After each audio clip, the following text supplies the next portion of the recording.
Mesdames et messieurs, chers frères et sœurs en Christ, bonsoir. Vous êtes dans ce spécial plateau dédié à la GMC. Nous voici ce soir à Brin, à la paroisse Notre-Dame de la Chandeleur. Partagez ce plateau avec vous. Avez-vous présenter, s'il vous plaît? L'abbé Prosper Plongo Tendeng, vicaire ici à la paroisse Notre-Dame de la Chandeleur, et chargé de la communication pour les JMJ. Et vous? Moi, c'est Laurent Armamendi. Je suis le président du conseil diocésain du Laïka et par ailleurs membre de la commission communication de JMJ. Alors, nous sommes à jour J-1 JMJ 2022 de Brin. Brin accueille pour le diocèse de Ziguinchor cette 35e édition. Quelle est la particularité de cette année? Eh bien, d'abord, une immense joie pour tout le village et le doyenné. C'est un honneur d'être un village parmi tant d'autres que d'accueillir des milliers de jeunes. Voilà, donc voilà, c'est un sentiment d'une joie profonde, une joie en Église. Alors, le thème retenu pour cette année par le pape François est Marie se leva et s'en alla à la hâte, Luc 1, verset 39. Quel enseignement tirer de cette parole biblique? Eh bien, Marie, c'est la générosité, c'est l'humilité, c'est la simplicité, mais aussi le service. D'accord. Donc, à travers ce thème,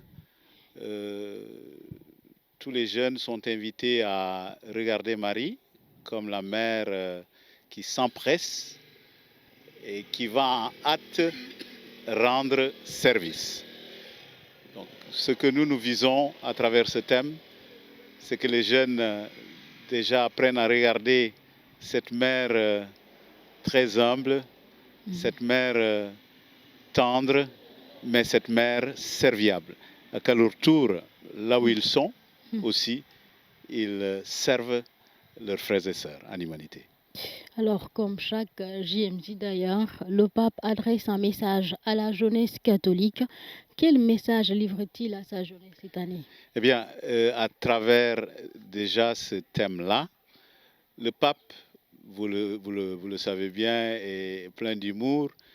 Il aimerait bien que les jeunes ne soient pas des jeunes de canapé. Il les appelle à être des jeunes d'action, engagés sur tous les domaines. Le domaine du service, le domaine de la fraternité, le domaine de l'humilité aussi. Et voilà. Et il aimerait que les jeunes aient l'esprit ouvert sur le monde et puis qu'ils aient le Christ vraiment comme fondement, comme éclairage. Et Brin a été choisi cette année. Comment la communauté de Brin a accueilli la nouvelle?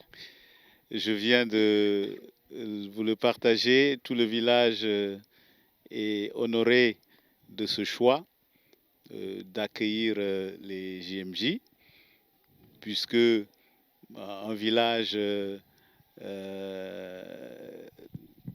a toujours l'honneur d'ouvrir ses portes à l'étranger, mais quand on vous dit que tout un diocèse vient chez vous, je pense que c'est une joie immense. Et de ce fait, le chef du village que je viens d'apercevoir ici a accueilli la nouvelle et a partagé avec tous les habitants. Et tout le monde s'est mobilisé. Et j'espère que nous réserverons un très bel accueil à toute la jeunesse de Ziguinchor. Les JMJ sont une occasion de communication pour la jeunesse catholique, en particulier la jeunesse sénégalaise en général, ce qui signifie que l'État central doit mettre cette jeunesse dans de bonnes conditions. Qu'est-ce qui est fait concrètement par l'autorité, Laurent Mendy? Voilà, merci beaucoup par rapport à cette question. Donc, comme l'a dit tout à l'heure le père l'abbé Prosper, les JMJ, c'est un événement qui draine beaucoup de monde. Donc, la dernière expérience à Boutoupa, nous avons pu accueillir environ 3000 jeunes. Mais cette année, à Brin, ici, puisque c'est à proximité de Ziguinchor, nous espérons avoir au moins 4000 jeunes. Et accueillir tout ce beau monde-là, c'est quelque chose vraiment qui nécessite beaucoup de mobilisation, notamment des moyens humains, mais également des ressources qui vont permettre vraiment d'alléger et de mieux gérer l'organisation. Et dans ce sens, c'est une manifestation diocésaine, certes, mais c'est une manifestation que l'État central prend à bras le corps à chaque fois. Parce que chaque fois qu'on parle des JMJ, au-delà des autorités de l'Église, l'autorité centrale essaie de mobiliser un peu l'ensemble des services, en tout cas déconcentrés, qui essaient d'agir un peu, chacun dans le domaine qui le concerne, pour voir un peu comment mettre les conditions qu'il faut pour accueillir tout ce beau monde-là. Et c'est dans ce sens-là que normalement, depuis le début des préparatifs, au niveau de la région, d'abord le gouverneur il est d'abord saisi, ensuite il y a les différentes autorités comme du moins le préfet, le sous-préfet de Niassia, etc. Donc à leur niveau aussi, chacun en ce qui le concerne, essaie de se mobiliser pour voir un peu comment accompagner cette organisation. Et cela se voit dans l'appui un peu de l'ensemble des services un peu techniques compétents dans le domaine. Parce qu'aujourd'hui, bon, on a aperçu ici, par exemple, le service de la Sénélec, donc notamment, puisque Brin, c'est un village qui est électrifié, mais pour une telle organisation, il faut un dispositif spécial.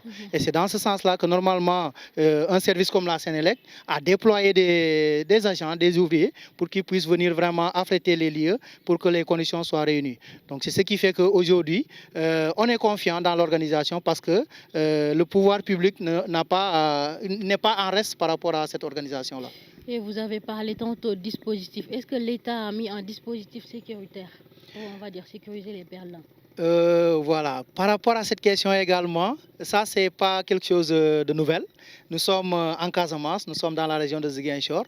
Et puisque c'est un événement qui se déroule effectivement en zone rurale, donc pour rassurer tout le monde, l'État a toujours pris les devants par rapport à ces questions, surtout sécuritaires. Parce qu'aujourd'hui, les forces de défense et de sécurité sont mobilisées, en tout cas pour ce qui concerne un peu la sécurisation de la zone, des lieux et tout.